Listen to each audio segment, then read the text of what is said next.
She was 54 years old and she had just signed her name to the end of 31 years. Not with anger. Not with a lawyer standing over her shoulder telling her to hold firm. Just a pen and a notary's desk in a strip mall in Sudbury, Ontario on a Tuesday afternoon in February, when the snow was coming down sideways off Lake Huron, and the parking lot outside the window looked like the end of something. Her name was Winifred Caron, and when she walked out of that office into the cold, she had $11,000 in a checking account she had opened the week before, a two-suitcase life packed into the trunk of a 12-year-old Civic, and no idea where she was going to sleep that night. The marriage had not ended the way marriages end in movies. There was no screaming, no thrown dishes, no dramatic confession. There was only the slow and quiet draining of a thing that had once been full, the way a battery goes, not all at once but by degrees, until one morning you pick up what you thought was working, and there is simply nothing left in it. Dennis had told her in September that he had been unhappy for a long time and that he thought she must have known. She had not known. Or she had known and had decided that unhappy was not the same as leaving, which turned out to be her mistake and not his. He was 57. The woman he had decided he wanted instead was 38 and worked with him at the engineering firm. Winifred had met her once at the Christmas party 3 years before and had thought she seemed kind. The house was in both names. The equity split was fair, legally speaking, which is a different thing from fair in the way that matters.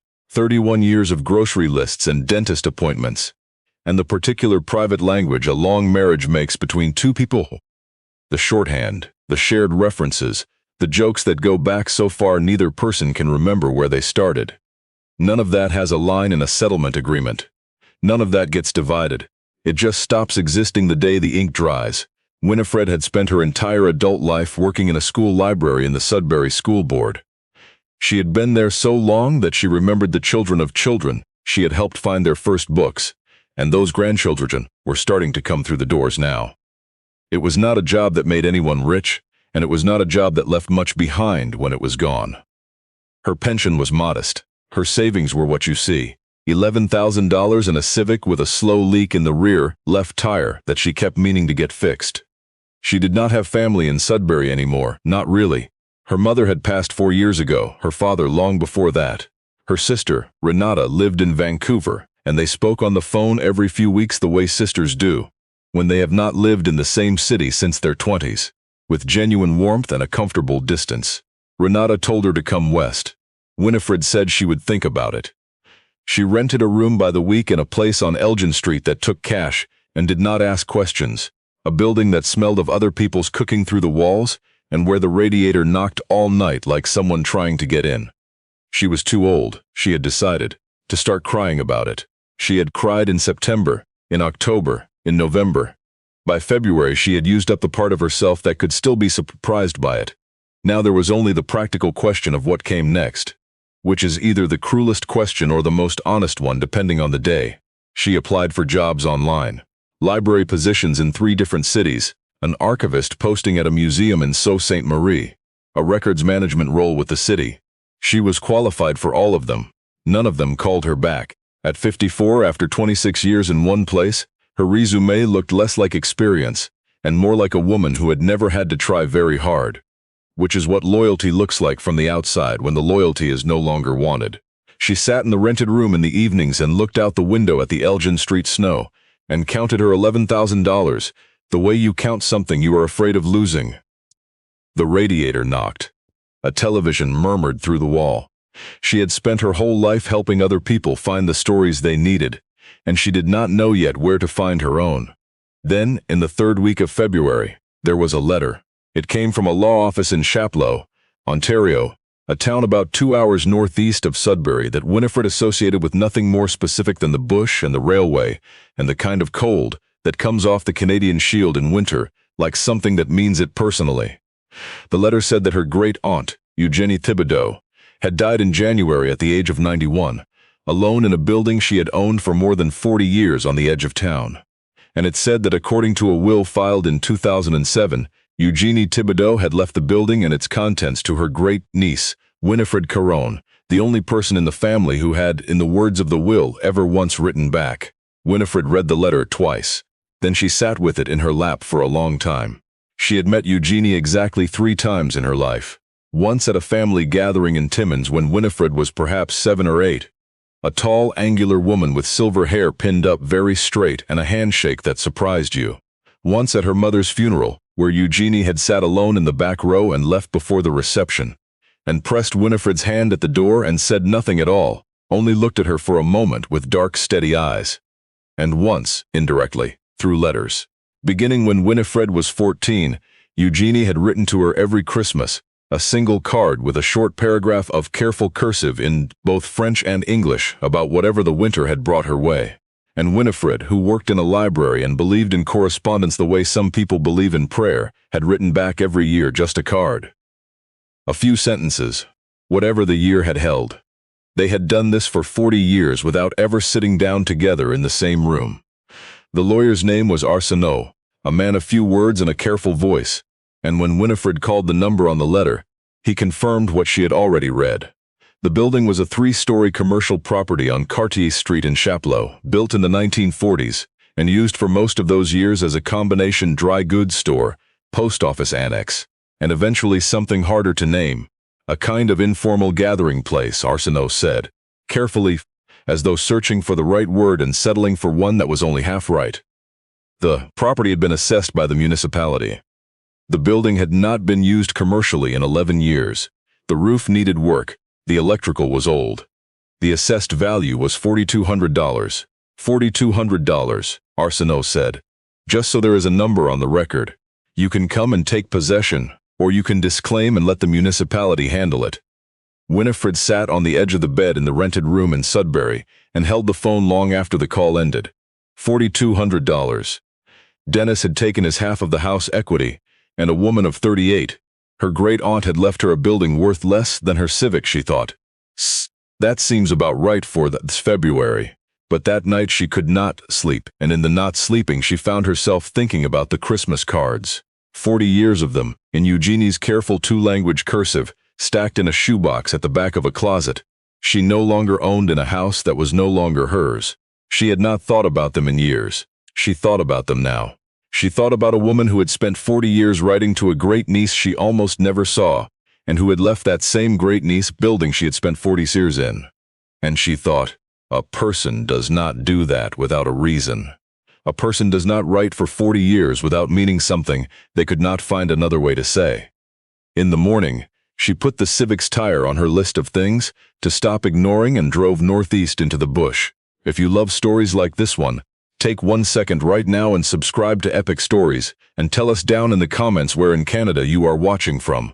We want to know. Now let's get back to Winifred. The drive to Chapleau took her through the kind of country that reminds you how much of Canada no one ever sees. The Canadian Shield rolling out in every direction under 2 feet of February snow. Blacks, spruce and white birch, against a sky the color of old pewter. The highway running straight and thin through the middle of all of it. Like a sentence that takes a long time to get to its point. She passed through Bisco and the long curve around Lake Minnesinaqua. And the country got emptier and the snow got deeper. And by the time she reached Chapleau, she felt as though she had driven to the edge of something, without quite finding out what. Chapleau was a town of about 2,500 people, the kind of northern Ontario town that is held together by the railway and the memory of better times. With a single main street and churches, and the particular quiet of a place where most of the young have gone somewhere else, and the ones who stayed know why they stayed, and do not need to explain it. The law office was in a low brick building on a side street, and Arsenault was a man in his 60s with the careful courtesy of someone who has spent a long career managing the paperwork of people's losses. He handed her a set of keys on a rusted ring and a manila envelope containing the deed and the will. He looked at her over his glasses for a moment before she stood to leave. Your great-aunt was known here, he said, in the careful way of a man choosing his words. She was not an easy woman to know, but I will tell you what people called her if you are interested. He paused. They called her the Keeper.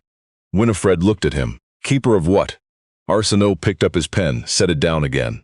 Go see the building, he said. I think it will answer that better than I can.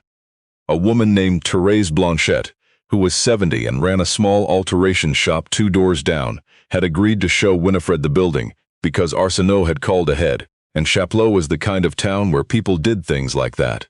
Therese was compact and direct and wore a wool coat in a shade of red that did not apologize for itself, and she shook Winifred's hand at the door with a grip that reminded her, unexpectedly, of the one time she had met Eugenie. The building on Cartier Street was 3 stories of brick that had once been a deep cream color, and had weathered to something closer to the color of old paper. The ground floor windows were boarded. The sign above the door had lost most of its letters. The iron railing on the front steps was solid, though, and the steps themselves were swept clean, which seemed odd for a building that had not been occupied in 11 years. "I sweep them," said Therese, noticing where Winifred was looking. Eugenie would have wanted it. Old habits. Inside, the ground floor was a large open room with a pressed tin ceiling, and wide pine floors worn to silver in the paths where feet had crossed them for 80 years. There were shelves along the walls, empty now, and a long wooden counter near the back with a brass rail along the top edge, rubbed smooth where hands had rested on it. At the far end, a cast iron wood stove stood cold, its door propped open. Beside the stove, a rocking chair faced a window that looked out at the railway tracks, and on the wall behind the counter, where a cash register might once have been, was a large corkboard, maybe 4 feet wide and 3 feet tall. It was covered entirely in papers. Notes, photographs, newspaper clippings, hand-drawn maps, telephone numbers on scraps of paper, cards. Some of them had been there so long they had gone yellow and curled at the edges. Some looked recent. Pinned at the top in the center was a small hand-lettered sign in Eugenie's careful cursive.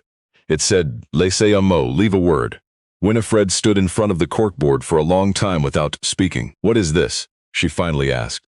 Therese stood beside her, looking at the board the way you look at something you have looked at so many times it has become part of the furniture of your life, and are now trying to see it fresh through someone else's eyes. "It started in the 70s, she said. "People would come in. This was the store then, and sometimes they were not really there for dry goods. Eugenie figured that out. A woman comes in for flour and she is in there for an hour. A man comes in to ask about the mail and he stays to talk about his brother who has not been well. She put up the board because she said she wanted people to have somewhere to leave a thing if they could not say it out loud. A word, a name, a question. Whatever they needed to put down somewhere that was not inside them anymore." Winifred took a step closer and read some of the papers. A child's drawing of a house pinned with a note in adult handwriting, "Thinking of you, wherever you are."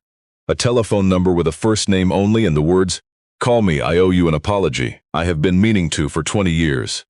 A photograph of 2 women standing in front of a lake, one of them circled in pen with a question mark. A folded note that read, "I do not know how to thank you for what you did last winter, but I think about it every day." She read and read, and the more she read the more her hands went still at her sides. The way hands go still when the rest of you needs all its attention for what is happening. "People kept coming," said Therese quietly. "Even after the store was closed, she never locked the front door. She left the stove burning in winter. There was always coffee on. She called it nothing. She never called it anything at all. She just left the door open, and people came in and left their words, and sometimes sat down and drank coffee, and sometimes found the thing on the board they had been waiting to find. And sometimes they did not find it, but they felt better for having looked. She did it for 40 years. Winifred thought about the Christmas cards, the 2-language cursive. A word every year, from a woman who had spent 40 years inviting other people to leave one. She went upstairs. The second floor was a single open room that had been used as a reading room. 2 armchairs, a long table, shelves of paperback books, gone soft with handling. A window looked out over the railway tracks and the bush beyond, the spruce trees standing dark and close as a gathered crowd. On the table in the center was a stack of composition notebooks. Winifred opened the first one. It was Eugenie's handwriting, a journal of sorts. Not personal, not exactly. More like a record. Each entry had a date and a short description, not names, usually. Eugenie had been careful about that. Only initials in the briefest possible note. March 1978, woman, mid-30s, been sitting in the truck outside for an hour before she came in. Left a note on the board with her sister's name. Cried a little. Drank 2 cups. Left calmer. I think she will go home. July 1983. Man from the Cree community east of town, looking for information about his son at the residential school. Stayed 3 hours. I could not give him what he needed, nobody could. But I gave him coffee and I listened, and that was what there was to give. January 1991. A girl, maybe 16, in a thin jacket in the cold. Would not say where she had come from. Stayed 2 nights on the cot in the back room. I did not ask questions. She left a note on the board before she left. I did not read it until she was gone. It said, "The first place I felt safe. I put it under the glass on the countertop where I could see it every day." Winifred turned page after page, and the pages became decades, and the decades became a life that she had not known about, and that her great-aunt had never once mentioned in 40 years of Christmas cards. Because it was not the kind of thing a person mentions. It was the kind of thing a person simply does, 1 cup of coffee at a time, in a brick building on a side street in a northern Ontario town, for 40 years, without anyone's thanks. She sat in one of the armchairs for a long time. The light through the window had gone the color of pewter, and the spruce trees beyond the tracks stood black and still. She could hear Therese moving around downstairs, hear the creak of the floorboards, the kettle going on. She went back down. Before I tell you what Winifred found in the back room of that building, and what it meant for what came next, take 1 second to subscribe to Epic Stories if these stories mean something to you, and let us know in the comments. Has someone you underestimated ever turned out to be the one who was quietly holding something together all along? We read everyone. Now let's go back to Winifred. In the back room behind a door she had missed on her first pass through, there was a small space that had served as Eugenie's office. A desk, a filing cabinet, a single bare bulb on a cord. On the desk, set precisely in the center in the way of something left deliberately, was a cedar box with a clasp. And propped against it, in the careful 2-language cursive of 40 years of Christmas cards, was an envelope addressed to Ma chère Winifred. Winifred sat down at the desk and opened the envelope. "Winifred, I am leaving you the building, because I could not think who else. Not because you are my family, though you are, because you are the one who wrote back. I know you may not understand what this place was. I will try to explain it as simply as I can. People in a small town in the north carry things that there is nowhere to put. Grief mostly, loneliness, old angers, old loves. Things they cannot say to the people closest to them, because the people closest to them are the ones those things are about. I learned, a long time ago, that a person sometimes just needs somewhere to leave a word, not to be fixed, not to be advised. Just a place where a word can be set down and held, the way a shelf holds a book. The board is the heart of it. The notebooks in the reading room have the record. I kept it so that none of them would be forgotten. The box on the desk has the letters. The letters are from people who found what they needed here. I kept everyone. Some of them came back to thank me in person. Most did not, and I did not expect it. A place like this is not built for thanks. It is built for the ones who need it. I am leaving you the building and not the money because there is not much money. I am leaving you something harder to sell, 40 years of trust. People in this town know that door. They know what it means when it is open. I cannot tell you whether to keep it open or to close it. That is yours to decide. But I will tell you what I told myself every winter morning when the cold came down off the shield, and I lit the stove before anyone else was awake. Someone out there is driving through the dark and they need to see a light. Your great-aunt? Eugenie Winifred set the letter down on the desk. She sat very still for a while. Outside, the wind had come up and was pressing itself against the boards on the windows. She could hear the railway in the distance, the low sound of something passing through without stopping, which is the sound Chaplot has been living next to for more than 100 years. She opened the cedar box. Inside were letters and postcards and folded notes, a great many of them bundled by decade with rubber bands gone brittle with age. She picked one up and read it. Dear Mum Thibodeau, I was the girl in the thin jacket in January of 1991. I am 38 years old now, and I am a social worker in Thunder Bay, and I have a daughter of my own. I have tried to write this letter 6 times since I found your address. I am leaving it on the 7th try, because I have decided that the 7th try is the one that counts. You did not ask me a single question, and you did not need to. You just kept the stove on and the door open, and in the morning you made me eggs, and you found me a coat from the box in the back room that was 3 sizes too big, and you did not say a word about it. I named my daughter after the word I left on your board. Her name is Lumière. It means light in French. I know you know that. I just wanted you to know I know it too. She put it down and picked up another Eugenie. It's Carl. You won't remember me, but I was the man who came in out of the blizzard in 2003 and sat at your counter for 4 hours and drank all your coffee. My wife and I had separated that week. I did not know yet what to do with that. You did not give me advice. You gave me coffee and you let me sit there like it was the most natural thing in the world for a grown man to sit, crying at a stranger's counter, At 10 o'clock on a Tuesday, which maybe it is. I'm remarried now. Her name is Paula. We have a dog. I drive past Chapleau sometimes on the way north, and I always look for your light in the window. I just wanted you to know the light did something." Winifred read until her eyes hurt from the bare bulb overhead.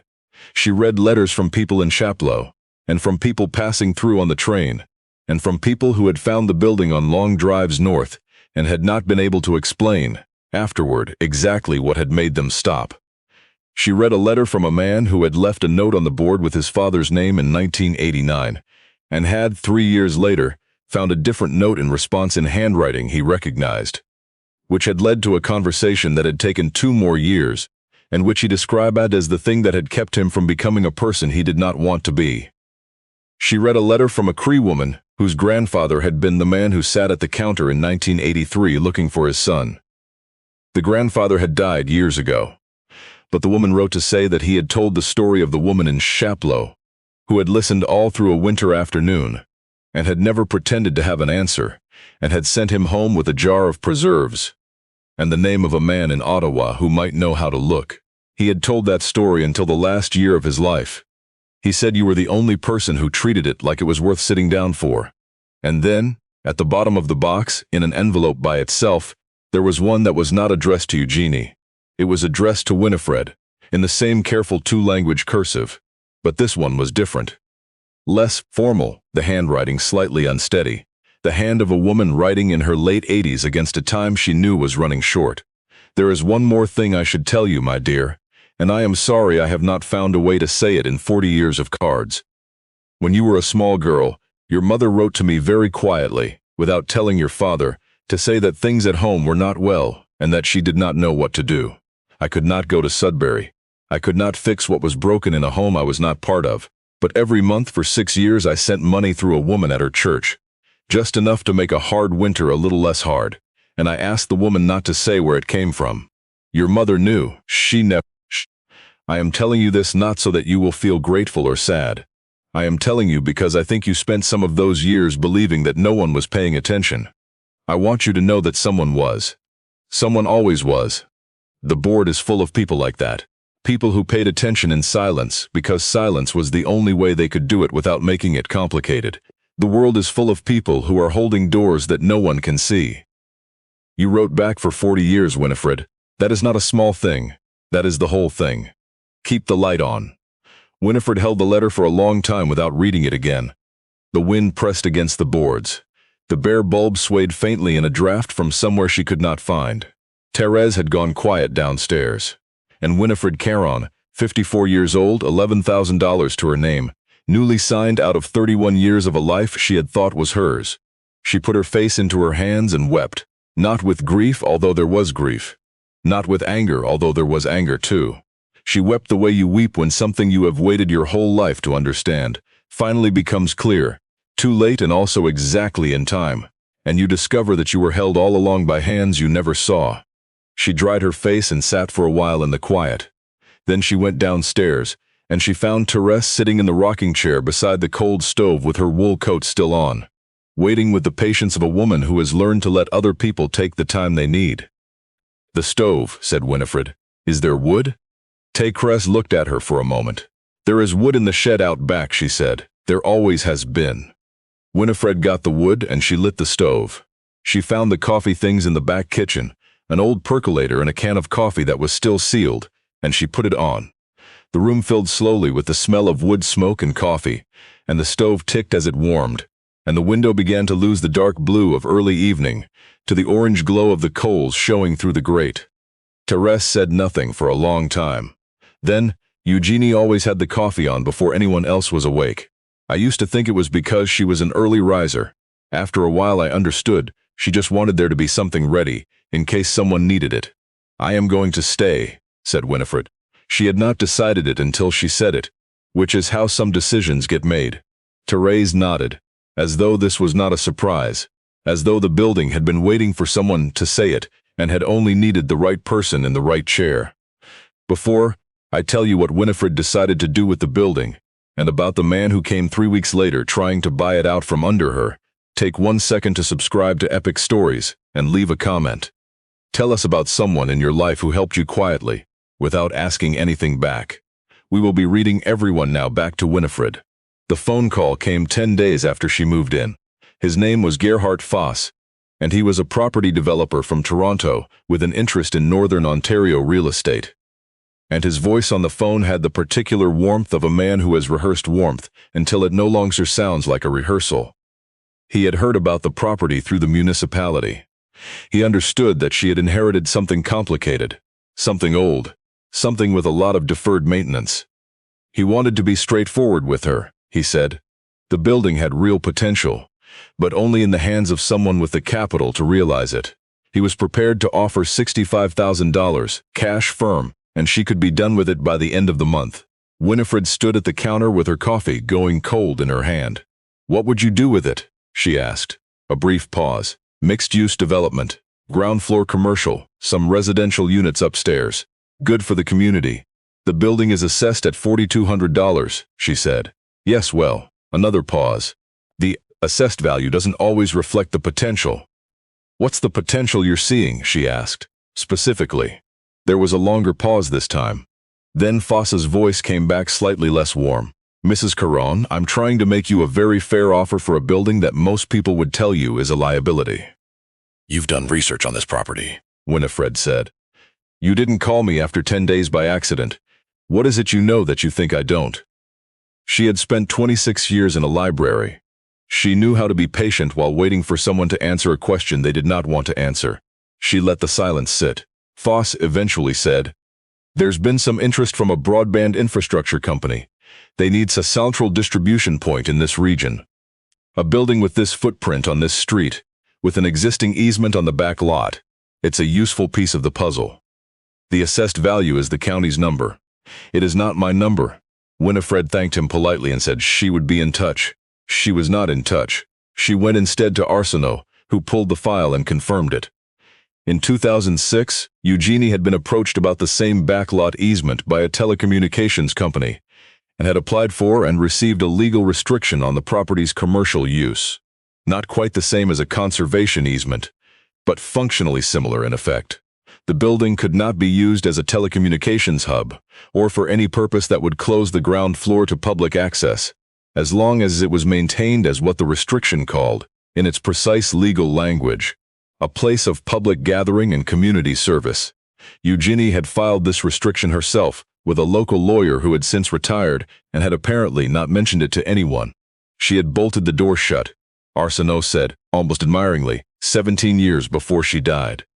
When Gerhard Foss came in person, which he did 2 weeks later, in a company SUV that looked expensive enough to be an argument by itself, Winifred was standing at the counter with the coffee on and the stove lit and the corkboard behind her. She had been adding to the board since she arrived. People in Chapleau had started coming in again when they heard the light was on, quietly at first, then less quietly. Therese had spread the word in the way that things spread in a small northern town, person to person, over the back counter of an alterations shop, the way a flame travels along a line of something that has been waiting to catch. Foss looked at the room. He looked at the corkboard. He looked at the stove and the rocking chair and the pine floor worn silver in its paths. He looked at the coffee on the counter and at Winifred standing behind it, and at a man in a work jacket who was sitting in the armchair by the window, reading a note he had found pinned to the board. Not his own note, someone else's, but one he had been looking for, it appeared, for longer than was comfortable to admit, because his hands were not quite steady, and he was reading it for the second time. Foss made his speech. He was professional about it. He talked about practical realities and deferred maintenance, and the loneliness of northern winters, and the challenges facing small communities, and the economic opportunity that sensible development could bring. He said $65,000 was a serious offer, and he was not sure it would stay on the table. He looked at her the way people look at someone they have decided is desperate, which is also the way they look at someone they have decided is not going to be difficult. Winifred let him finish. Then she said, "Mr. Foss, this building has a legal restriction on it that makes everything you've described impossible. My great-aunt filed it in 2006 and it stays with the land regardless of ownership. You know about the easement on the back lot because you did your research, and if you'd gone one step further, you would have found the restriction too. I think maybe you were counting on me not looking. I work in a library. Or I did. Looking is the whole job. She picked up her coffee. The building is not for sale. It is not going to be for sale. And if you drive back up here again, I will be here. The door will be open. The coffee will be on. But not for the reasons you're thinking. Foss stood very still for a moment. The man in the armchair turned a page. The stove ticked. Winifred looked at Foss with the calm of someone who has reached the place where the ground is solid under her feet and knows it, possibly for the first time, and does not intend to move. He left without saying much more. The cloud of cold exhaust from the SUV drifted for a moment in the winter air outside the window, and then settled back to earth, and the street went back to what it was. A side street in a northern town, cold and quiet and particular in the way only places that have decided to keep being themselves can be. The man in the armchair refolded his note and held it in both hands for a moment, and then set it carefully back on the board, in the spot where he had found it, in case someone else needed it. Winifred stayed. She used the money from her settlement carefully, a little at a time, the way Eugenie had apparently managed everything, with the understanding that it was not hers, exactly, but held in trust for what the place needed. She had the roof patched by a local contractor who had been coming into the building since he was a teenager, and who told her he had been looking for an excuse to fix that roof for 20 years. She did not charge him for the coffee he drank at her counter while he worked. She kept the board. She kept the notebooks, beginning a new one the week she arrived. Her own handwriting beside Eugenie's, across a new set of pages. She kept the stove lit from October to April because the building needed it, and because some things are not practical decisions. Some things are just the whole point. She called Renata in Vancouver and told her she was not coming west after all. Renata was quiet for a moment and then said, "You sound different." Winifred thought about that. "I found a place," she said, which was true in more ways than she felt like explaining on the phone. People came. Some came because they had heard the light was on again. Some came in off the highway, not entirely sure what had made them stop. A young man from the reserve east of town who was trying to write a letter he had been composing in his head for 3 years and could not get onto paper. She sat with him at the long table in the reading room one afternoon for 2 hours while he found the words. A woman who had been estranged from her daughter and had found on the board a note in handwriting she recognized that said only, "I'm not angry anymore. I don't know how to say this to your face, but I'm not." Winifred gave her Therese's number, and Therese, who knew everyone, helped them find their way to the same room. And one evening in April, when the snow was finally going soft and the light over the railway tracks had that thin gold quality that only comes in the north when winter has finally turned, a teenage girl knocked on the door after the usual hours, a thin jacket. A look Winifred recognized from the journal entry she had read 6 times, the look of someone who has run out of road and is not sure what comes after that. Winifred did not ask a single question. She had learned that from a great-aunt she had met 3 times and written to for 40 years. She just opened the door and said, "Come in, the stove is on," and that was the whole of it, which was also the whole of everything. She thought later, sitting in the rocking chair by the window after the girl was asleep on the cot in the back room, about Eugenie writing at her desk in this same building, through 40 Ontario winters, keeping the record in her composition notebooks, keeping the coffee on, keeping the board full of words that people had needed somewhere to leave. A woman her family had barely known, who had been holding something together for 4 decades without ever asking anyone to notice. She thought about Dennis, who had decided she was not enough, and about the notary's desk in February, and the sound of the wind off Lake Huron and the $11,000, and the slow leak in the tire she had finally gotten fixed. She thought about the way a life can look, from the outside like a series of things taken away, and how it can look from the inside like a road that was taking you somewhere all along, and you simply could not see it yet from where you were standing. She thought about 40 years of Christmas cards. A word offered, a word returned, a thread as thin as that, and yet. She went to the counter and she opened the new composition notebook, the one she had started in February. She turned to the next blank page and she wrote the date at the top in her own hand, careful and clear. She wrote a short entry, the girl, the thin jacket, the stove, the cot. Then, at the bottom of the entry she wrote the thing her great-aunt had written at the bottom of so many pages she had lost count, left calmer. "I think she will be all right." She closed the notebook and slid it back to its place beside the stack of Eugenie's. Then she went to the front door and she stood in it for a moment, looking out at the side street in Chapleau. where the streetlight threw a pale circle on the wet April pavement, and the spruce trees stood dark against a sky that was, for the first time in months, not quite so heavy with cold. Somewhere down the block, a car passed slow. Somewhere beyond the trees, the railway ran its long straight line east and west through the dark, and somewhere, on it tonight, people were traveling through the Canadian Shield in the direction of somewhere they needed to be. She left the light on in the window, the same light Eugenie had left on, the same reason. If this story moved you, share it with someone who needs to hear it tonight. And if you want to support epic stories so we can keep finding stories like this one, stories about the quiet people holding the doors open, there is a link in the description below. Every bit goes straight back into the next story. Thank you for listening all the way to the end. We will see you on the next one.